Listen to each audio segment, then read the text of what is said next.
É preto aqui. E aí galera, beleza? Mais um vídeo aqui pra vocês. Pessoal, no vídeo de hoje a gente vai estar testando o escape 4 em 1 da CB só o cano. Muitos me pediram aí, então hoje eu vou fazer aí pra vocês. Vocês podem ver que o cenário que eu tô gravando aqui, ó, porque infelizmente não dá pra gravar além da moto que tá no sol. Aí a gente vai ficar com os olhos fechados, vai parecer um chinês aqui. Meu amigo Gerson também vai gravar aqui comigo, ó, tá meio envergonhado. Assim mesmo. Então galera, eu vou já mostrar ela ali pra vocês como ela tá, então simbora lá. Bom galera, como vocês podem ver aqui, a CB com escapamento 4 em 1 só o cano. Esse escape já tá vendido, eu vou explicar porque ele tá assim. Essa daqui é a saída que vai para encaixe para a ponteira original. O problema é que aqui eu não terminei ainda, entendeu? Vou cortar ela mais ou menos bem aqui, ó, que é onde vai encaixar a original. Aí quem tava tendo dúvida aí, eu mando essa ponteirinha, que é só encaixada aqui, entendeu? Ainda eu tô finalizando ela, só terminei aqui para poder fazer o vídeo e tá enviando pro cliente. Eu já vendi esse escape aqui que tava na minha moto, 4 em 1. Eu vou dar uma pintadinha nele novamente, lixar para mudar tudo direitinho. Pessoal, e antes da gente ir pro vídeo aqui, eu já peço a cada um que se inscreva no canal aí abaixo, ativa o sininho para não perder nenhum vídeo, curte, comenta e compartilha com seus amigos, beleza? Só não custa nada se inscrever, é só clicar aí no nome inscrever-se e ativar o sininho, pronto. Você já me ajudou demais, você nem imagina. E curtir também. Então pessoal, simbora ouvir o som desse 4 em 1 só o cano.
Bom pessoal, como vocês puderam ver o som do 4 em 1 só o cano aí, eu esticando as marchas, dando os cortes de giro. Lembrando a vocês que meu motor não tá com motor bom, porque ainda preciso fazer o segmento e quero fazer se Deus quiser. E também o som não se percebe realmente como fica, como se fosse ao vivo, entendeu? Por imagem de celular fica um som diferente, um som mais murcho, entendeu? Mas pessoalmente é um som mais cheio, um som mais legal de se ouvir, pessoal. Até de 4 cilindros mesmo, você vê que o som de 4 cilindros ela é um som muito lindo pro celular, mas pessoalmente é outro som, um som mais gostoso de se ouvir, entendeu? Da mesma forma é aqui pelo celular.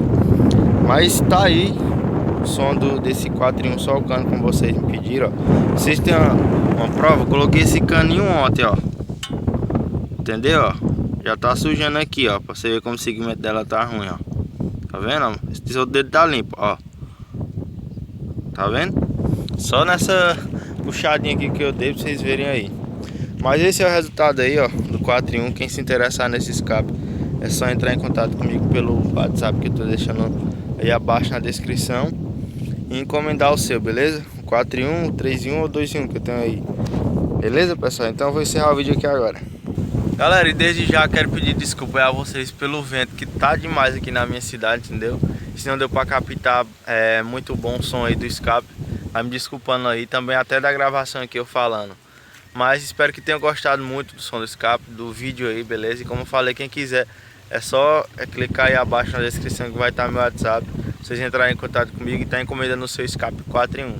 Também quero agradecer meu amigo Jefferson aí que tem me ajudado a filmar. E se tiver alguma menina assistindo esse vídeo, ele tá solteiro aí, beleza? Se quiser. E também quero agradecer a cada um aí que se inscreveu no meu canal até hoje. E os também que vão chegando agora. E se puderem se inscrever, né? Agradeço muito. Então, pessoal, rumo, se Deus quiser, aos 10 mil inscritos. A gente tá pertinho, já tem mais de 7 mil. Aí eu vou fazer o vídeo que eu tô devendo a vocês, agradecendo aí por essa quantidade de inscritos que a gente já tem. Graças a Deus e graças a cada um de vocês. Como eu falei, espero que tenham gostado desse vídeo. Esse canal vai ter vários vídeos legais de trollagem, pegadinha, outras coisas aí, beleza? Novas experiências aí. E aguardem que vai sair muita coisa legal. Então fiquem com Deus, fica até o próximo vídeo. É nóis e fui! I can't live without you.